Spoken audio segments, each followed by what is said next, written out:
बच्चों, आज हम आप लोगों को हाई स्कूल की ट्रिग्नोमेट्री के बारे में चर्चा करेंगे। ट्रिग्नोमेट्री के इसके पहले हम वीडियो बना भी चुके हैं और उस वीडियो में ट्रिग्नोमेट्री का परिचय दिया था, उसके कुछ फार्मूले बताए थे, उसका तरीका बताया था। आज हम उसी पर एक एग्जाम्पल लेकर के और चल रहे हैं। ये एग्जाम्पल है क्वेश्चन, यदि साइन ए बराबर 3/4 तो कॉस ए और tan ए का मान ज्ञात कीजिए। ऐसे परीक्षा में, बोर्ड एग्जाम में क्वेश्चन पूछे जाते हैं। अब यहाँ पर हमें साइन ए दिया है, कॉस ए और tan ए निकालना है। निकालने के दो तरीके हैं, एक तो आइडेंटिटी के थ्रू हम भी निकाल सकते हैं, दूसरा हम पाइथागोरस थ्योरम के अकॉर्डिंग निकाल सकते हैं। हम दोनों मेथड आपको बताएंगे, लेकिन पहला मेथड आपको बताते हैं पाइथागोरस थ्योरम के। तो पहले स्टेप में अगर हम बात करें तो सोल्यूशन इसका जो है पहला, वो पाइथागोरस थ्योरम के आधार पर आपको बताते हैं। जो पाइथागोरस थ्योरम के आधार पर क्या होगा कि हमें मालूम है कि एक त्रिभुज होता है, एक ट्रायंगल होता है, और इस ट्रायंगल में लेंथ, ये ट्रायंगल है, इसको मान लीजिए ए, इसको मान लीजिए बी, इसको मान लीजिए सी। ठीक है, ये ट्रायंगल ए बी सी है।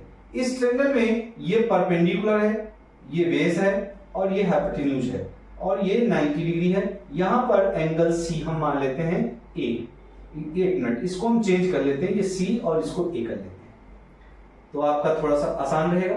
एंगल ए, कोण ए है, इसके अकॉर्डिंग, क्योंकि साइन ए है तो एंगल ए होगा। अब यहां पर अगर हम साइन ए की बात करें, साइन ए बराबर तो आपका होता है परपेंडिकुलर अपान हाइपोटेन्यूज, और परपेंडिकुलर यहां पर 3 है, हाइपोटेन्यूज यहां पर 4 है। और जब इसकी हम वैल्यू लेंगे तो इसको रेशियो फॉर्म में लेंगे, p बराबर 3x और h बराबर 4x लेकर के चलेंगे। ठीक है, हम क्या लेकर के चलेंगे, परपेंडिकुलर को 3x और हाइपोटेन्यूज को हम 4x लेकर के चलेंगे। तो ये आपकी वैल्यू आ गई 3x और ये आपकी आ गई 4x। अब हमें निकालना है BA की वैल्यू चाहिए जो बेस है। तो पाइथागोरस, अब यहां पे हम लिखेंगे त्रिभुज ABC से क्या करेंगे, ABC में पाइथागोरस थ्योरम से, पाइथागोरस प्रमेय से। पाइथागोरस प्रमेय क्या कहती है, हम पहले भी समझा चुके हैं, कर्ण पर बना वर्ग शेष दो भुजाओं पर बने वर्गों की योग के बराबर होता है। तो यहां पर कर्ण है AC स्क्वायर बराबर perpendicular BC square plus BA base BA square, ये होगा। ठीक है, अब यहां पर AC आपको दिया है 4x, तो 4x का स्क्वायर कर दीजिए।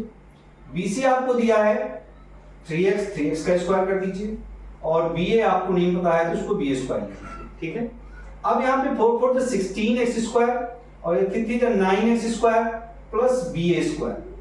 अगर हम BA स्क्वायर की वैल्यू निकालें तो 16x square minus 9x square होगा।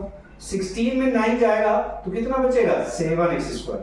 ये आपकी वैल्यू आई BA स्क्वायर। अगर हम BA की वैल्यू बात करें तो √7x स्क्वायर होगा, तो √7x हो जाएगा। कहने का मतलब इसकी वैल्यू √7x होगी। अब हमें इसके कोई भी मान निकालना हो, चाहे cos, चाहे tan, cos से कुछ भी निकालना हो, हम आसानी से निकाल सकते हैं। यहां पर हमें निकालना है cos A बराबर होता है बेस अपान हाइपोटेन्यूज, और दूसरा हमें जो निकालना है वो है tan A बराबर होता है परपेंडिकुलर अपान बेस। क्या होता है, परपेंडिकुलर अपान बेस।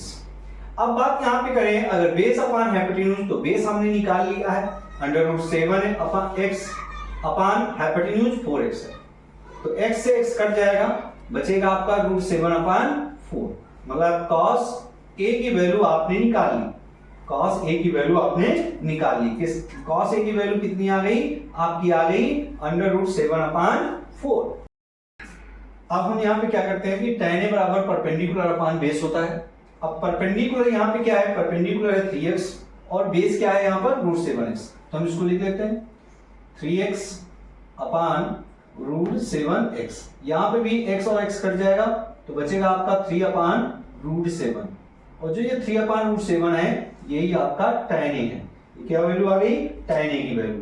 तो ये आपका सवाल हो गया। अब इसी सवाल को हम दूसरे तरीके से भी चाहे तो लगा सकते हैं। अब दूसरा तरीका हम आगे बताते हैं, ठीक है।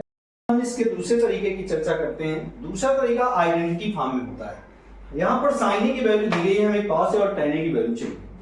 अब आपको मालूम है cos ए बराबर क्या होता है, cos ए बराबर under root 1 minus sine square.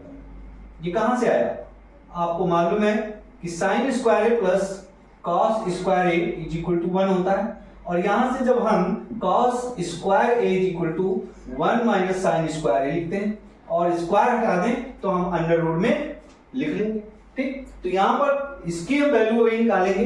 अब यहां पर इसकी वैल्यू रख देंगे अंडर रूट 1 माइनस साइन की वैल्यू क्या है 3/4 का स्क्वायर कर दिया। अब ये अंडर रूट क्या हो गया 1 माइनस 9/16। फिर इसको सॉल्व कर लें तो 16 एलसीएम आएगा, 16 माइनस 9, तो ये आपका हो गया 7/16 रूट। तो इसको हम लिखेंगे रूट 7/4। ये किसकी वैल्यू आ गई, cos ए की वैल्यू आ गई। एक वैल्यू आपकी निकल आई cos ए की वैल्यू। अब आपको दूसरी चीज जो निकालनी है वो आसान काम हो गया। दूसरी चीज क्या निकालनी है, आपको tan ए की वैल्यू निकालनी है। tan ए बराबर क्या होता है sin ए अपान cos ए। और बच्चों आपने sin ए दिया है, cos ए आपने निकाल लिया है। इसके निकालने के लिए आपके पास बहुत आसान तरीका हो गया। sin ए आपने लिखा 3/4, cos ए आपने लिखा अंडर रूट 7/4, और इसको जब हम डिवाइड को ऊपर ले जाते हैं फ्रैक्शन फॉर्म में तो मल्टीप्लिकेशन में हो जाता है, तो 3/4 और ये पलट करके 4/7 हो जाएगा। 4 कट जाएगा, ये बराबर आ जाएगा 3/7, और ये किसके इक्वल है tan के इक्वल है, tan ए। तो आपका बच्चों ये दूसरा तरीका मेथड हो गया।